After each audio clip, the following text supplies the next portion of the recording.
नमस्कार, मी प्राजक्ता तांडेल. बुलेटिनमध्ये आपलं सगळ्यांचं स्वागत. आणि बुलेटिनच्या सुरुवातीलाच दिवसभरातली मोठी बातमी. आज तिथीनुसार मुंबईतल्या छत्रपती शिवाजी पार्कवर शिवजयंतीचा सोहळा मनसेकडून आयोजित करण्यात आलाय आणि विशेष कार्यक्रमाचं देखील आयोजन इथे करण्यात आलेलं आहे. छत्रपती शिवरायांच्या पुतळ्यावर पुष्पवृष्टी केली जाणार आहे. तसंच मनसेकडून छत्रपती शिवाजी पार्क परिसरात रथयात्रा देखील काढली जाणार आहे. तर राज्यात शिवजयंतीचा उत्साह आपण पाहायला मिळतोय. मुंबईत मनसेकडून देखील जय्यत तयारी करण्यात आलेली आहे. राज्यात शिवजन्माचा सोहळा सध्या सुरू आहे आणि मुंबईत मनसेकडून जय्यत तयारी करण्यात आलेली आहे. शिवजयंतीचा सोहळा मनसेकडून आयोजित करण्यात आला असून विशेष कार्यक्रमाचं देखील आयोजन करण्यात आलेलं आहे. शिवाजी पार्कवर देखील उत्साह पाहायला मिळतोय.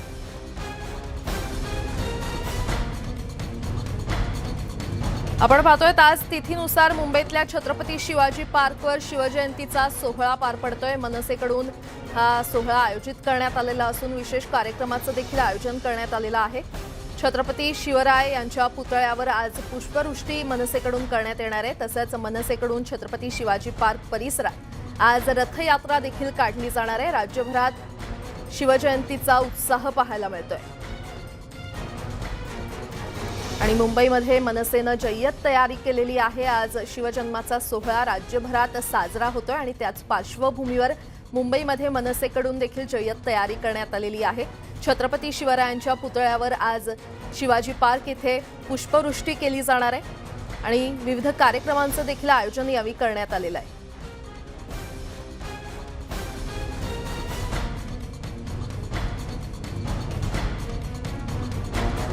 तर फक्त मुंबईतच नाही तर संपूर्ण राज्यात तिथीनुसार शिवजयंती साजरी होते आणि शिवजन्माचा सोहळा पार पडतोय.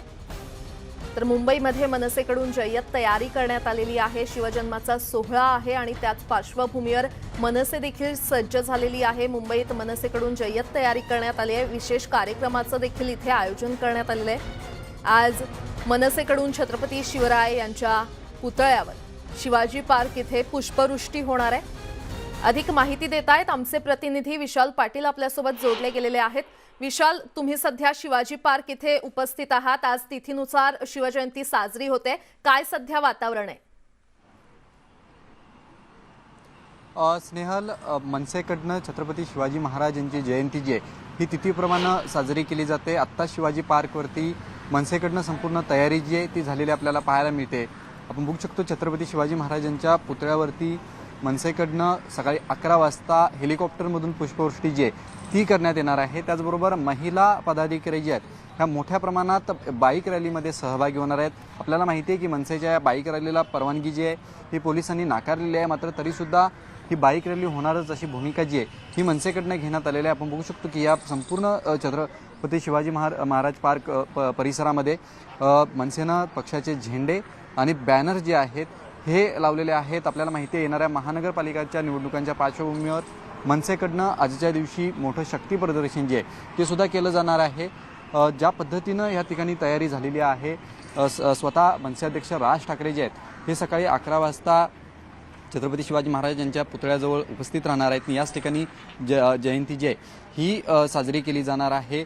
महाराष्ट्र नवनिर्माण सेना चित्रपट सेनेकडनं जी आहे ही हेलिकॉप्टरमधून पुष्पवृष्टीसुद्धा जी आहे ती केली जाणार आहे. आणि मनसेकडनं आता तयारी जी आहे ती संपूर्ण झालेली आपल्याला पाहायला मिळते. संपूर्ण या परिसरामध्ये मनसेनं पक्षाचे झेंडे लावलेले आहेत. त्याचबरोबर अशा पद्धतीनं हा जो शिवाजी महाराज यांचा पुतळा जो आहे त्या ठिकाणी हा परिसर फुलांनी जो आहे हा सजवलेला आपल्याला पाहायला मिळतोय.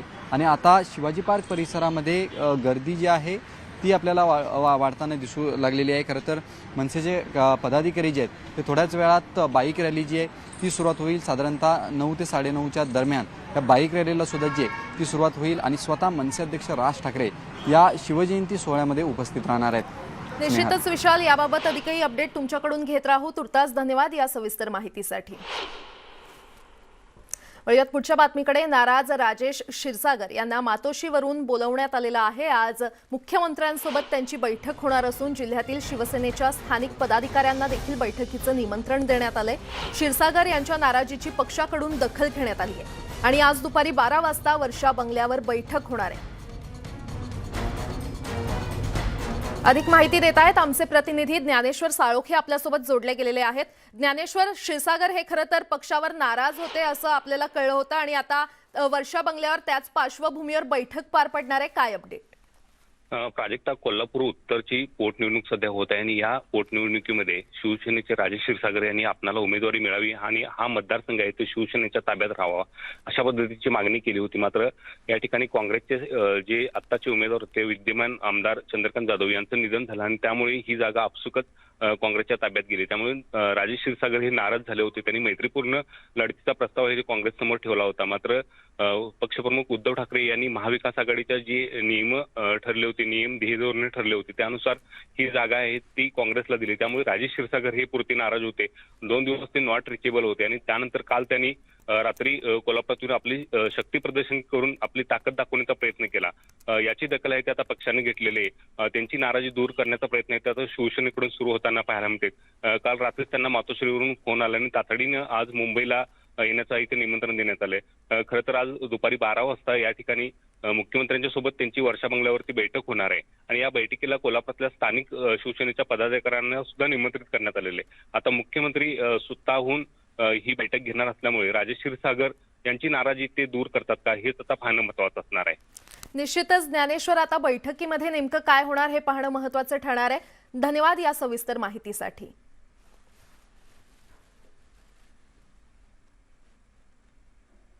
आणि आता बातम्या पाहूयात वेगवान स्वरूपात।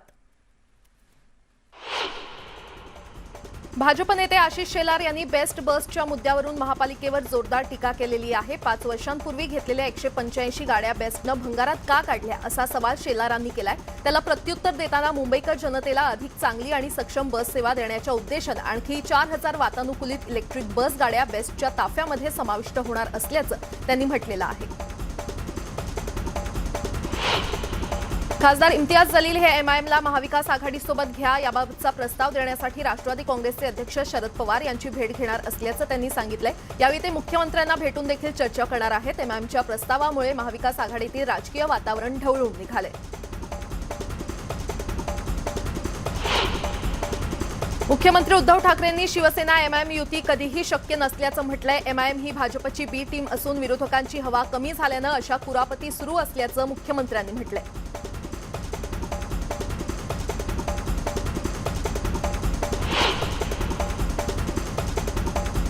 शरद पवार यांनी एमआयएमच्या महाविकास आघाडीमध्ये येण्याच्या मनसुब्याला ब्रेक लावलाय। एमआयएमला ज्याच्यासोबत जायचं त्यांनी तरी त्यांना हो म्हणायला हवं असं सूचक विधान शरद पवार यांनी केलंय। कुणी कोणत्या पक्षात जायचं हे ज्यांचं त्यांनी ठरवावं असं देखील पवार म्हटले।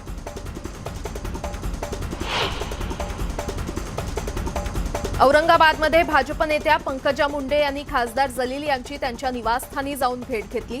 दोन्ही नेत्यांमध्ये बंद दाराआड चर्चा झाली आहे। या दोन्ही नेत्यांमध्ये काय चर्चा झाली यावर आता अनेक तर्कवितर्क काढले जात आहेत।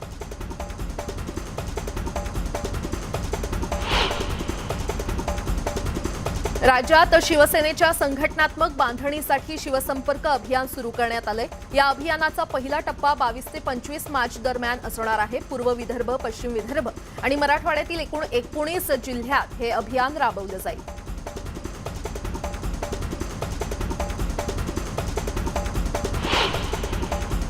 विधान परिषदेचे विरोधी पक्षनेते प्रवीण दरेकर यांनी मुख्यमंत्र्यांवर टीका केली आहे। यावेळी त्यांनी हिंदुत्वाच्या मुद्द्यावरून त्यांना शिवसेनेला लक्ष केलेलं आहे। ज्या दिवशी शिवसेनेनं काँग्रेस आणि राष्ट्रवादीसोबत सरकार बनवलं त्याच दिवशी त्यांनी हिंदुत्व सोडलं हे महाराष्ट्र राज्यानं पाहिल्याची जोरदार टीका दरेकर यांनी केली आहे।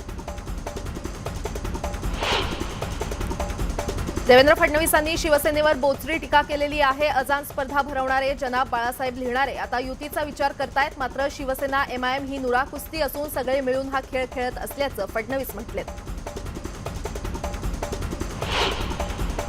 महाविकास आघाडीतील नेते आणि मंत्र्यांच्या कृत्यामुळे राज्यातील जनतेची झोप उडाली असा दावा भाजपचे प्रदेशाध्यक्ष चंद्रकांत पाटील यांनी केला। तसंच एकनाथ खडसे यांना त्यांनी काही पथ्य पाळावीत म्हणून सबुरीचा सल्ला दिला।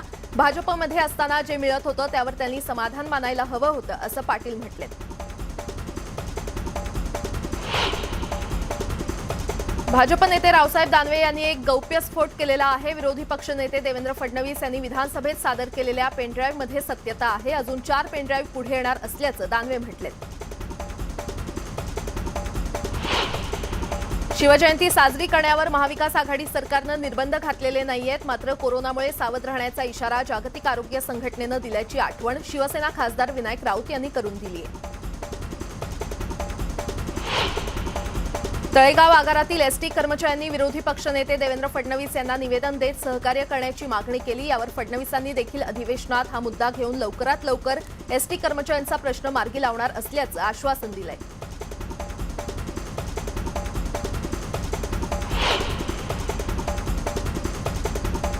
यासोबतच इतरही काही महत्त्वाच्या बातम्या आपण पाहणार आहोत. तुर्तास एक छोटासा ब्रेक. पाहत रहा न्यूज 18 लोकमत.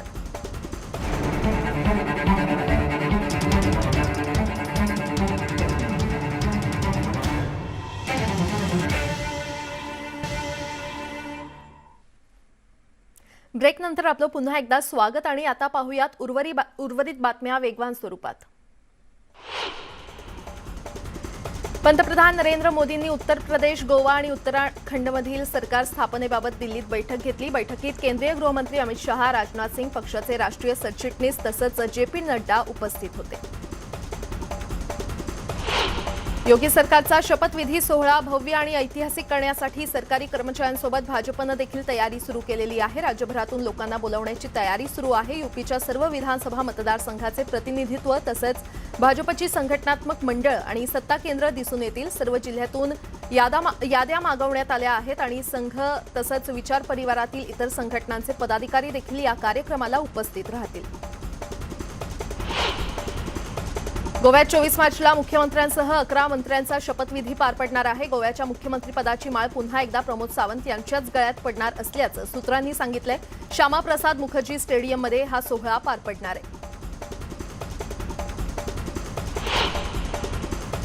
गोव्यात सध्या 24 मार्चच्या दृष्टीनं शपथविधीची तयारी केली जात आहे. त्या दृष्टीनं भाजपची दुपारी 4 वाजता बैठक पार पडणार आहे. या बैठकीत मुख्यमंत्रीपदाच्या नावाची घोषणा होण्याची शक्यता आहे. या बैठकीनंतर भाजप नेते राज्यपालांची भेट घेणार आहेत.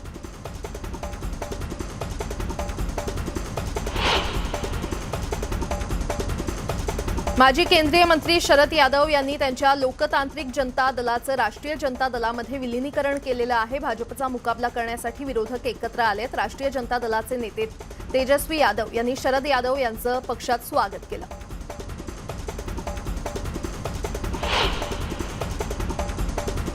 भाजपचे एन बिरेन सिंग हेच दुसऱ्यांदा मणिपूरचे मुख्यमंत्री असणार आहेत. केंद्रीय मंत्री निर्मला सीतारामन यांनी ही घोषणा केली आहे. भाजपच्या राज्य विधिमंडळ पक्षानं सिंग यांची आपले नेते म्हणून एकमतानं निवड केली आहे.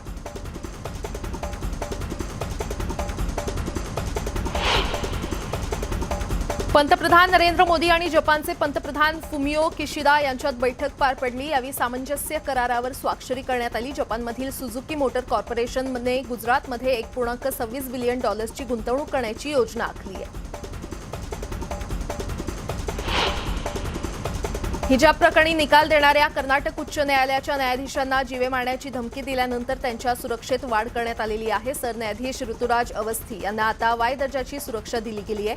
न्यायालयानं हिजाब प्रकरणी निर्णय देताना वर्गात हिजाब घालण्यावर घातलेली बंदी कायम ठेवली आहे. अंदमान निकोबारवर सध्या चक्रीवादळाचं संकट घोंगावतंय. अस्नी चक्रीवादळामुळे अंदमान आणि निकोबार बेटावर आज वादळी वाऱ्यासह जोरदार पाऊस पडण्याची शक्यता आहे. हवामान विभागानं ही शक्यता वर्तवली आहे.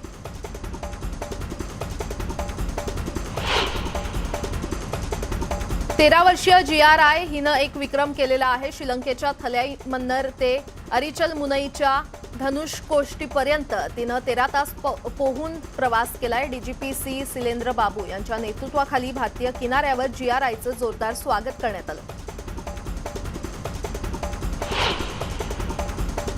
नोएडामध्ये पोलीस आणि गुंडांमध्ये संघर्ष झाल्याचं समोर आलंय. यामध्ये एक गुंड जखमी झालाय.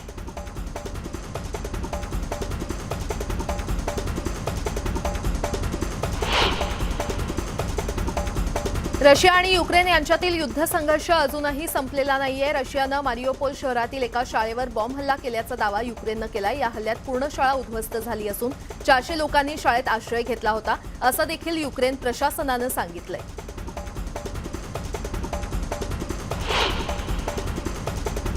अमेरिकेच्या निर्बंधांची तमा न बाळगता भारतानं रशियाकडून कच्चं तेल आयात केल्याचं सांगून स्वतंत्र परराष्ट्र धोरणाचं पालन करत असल्याबद्दल पाकिस्तानचे पंतप्रधान इम्रान खान यांनी भारताची प्रशंसा केली आहे. इम्रान खान यांनी भारताच्या परराष्ट्र धोरणाचं तोंड भरून कौतुक केलंय.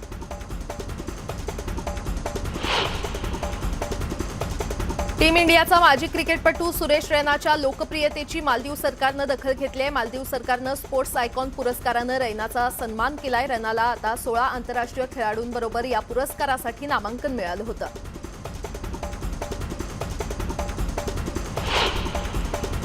इंग्लंडची कॅप्टन हेदर नाईटनं घेतलेला एक कॅच सध्या सोशल मीडियावर चांगलाच व्हायरल झालाय. न्यूझीलंडची बॅटर ताहुहूचा नाईटनं एका हातानं सुरेख कॅच घेतला. न्यूझीलंडच्या इनिंगमधील 39व्या ओव्हरमध्ये हा प्रकार घडला. हा कॅच पाहून सर्वच खेळाडू आणि प्रेक्षक थक्क झाले होते.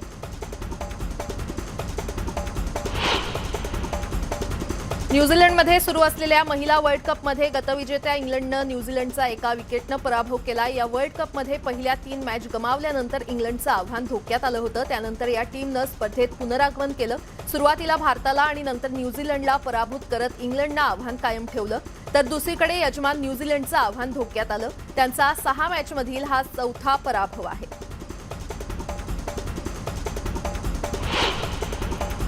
आयपीएल स्पर्धेपूर्वी रिषभ पंतच्या दिल्ली कॅपिटल्सला मोठा दिलासा मिळालेला आहे. दिल्लीचा फास्ट बॉलर एनरिक नॉर्किया स्पर्धेसाठी मुंबईत दाखल झालाय. भारत विरुद्ध दक्षिण आफ्रिका सिरीजपूर्वी नॉर्किया जखमी झाला होता. त्यानंतर तो क्रिकेटपासून दूर आहे. नॉर्किया दुखापतीमुळे आयपीएल स्पर्धा खेळणार नसल्याचं मानलं जात होतं, पण तो मुंबईत दाखल झाल्यानं या चर्चेला पूर्णविराम मिळालाय. दिल्लीला मोठा दिलासा मिळालाय. भारताचा बॅडमिंटनपटू लक्ष्य सेन बॅडमिंटन चॅम्पियनशिपच्या फायनलमध्ये पराभूत झालाय. त्याला डेन्मार्कच्या विक्टर एक्सेलनं सरळ गेमनं पराभूत केलंय. विक्टरनं ही मॅच 21-10, 21-15 या फरकानं जिंकली.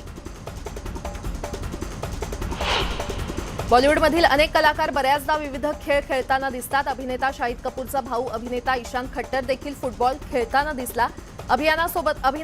अभिनयासोबतच ईशानला फुटबॉल खेळण्याची देखील आवड आहे.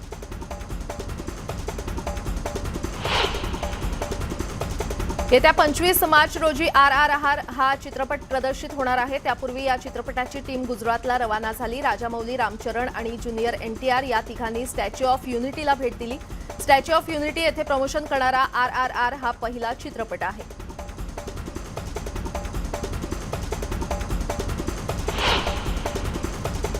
बॉलिवूड अभिनेता गोविंदा लवकरच OTTवर पदार्पण करणार आहे. OTT हे कलाकारांसाठीचं उत्तम व्यासपीठ आहे. त्यामुळे एक अभिनेता म्हणून OTT प्लॅटफॉर्म एक्सप्लोर करायला मला आवडेल, असं गोविंदानं म्हटलंय. बॉलिवूड अभिनेत्री करिश्मा कपूर सध्या कुटुंबासोबत सुट्ट्यांचा आनंद घेताना दिसते. करिश्मा कपूरनं करीना कपूर आणि आपल्या कुटुंबातल्या लहानग्यांसोबत बीचवरचे फोटो सोशल मीडियावर शेअर केलेत. हे फोटो सध्या सोशल मीडियावर व्हायरल होत आहेत.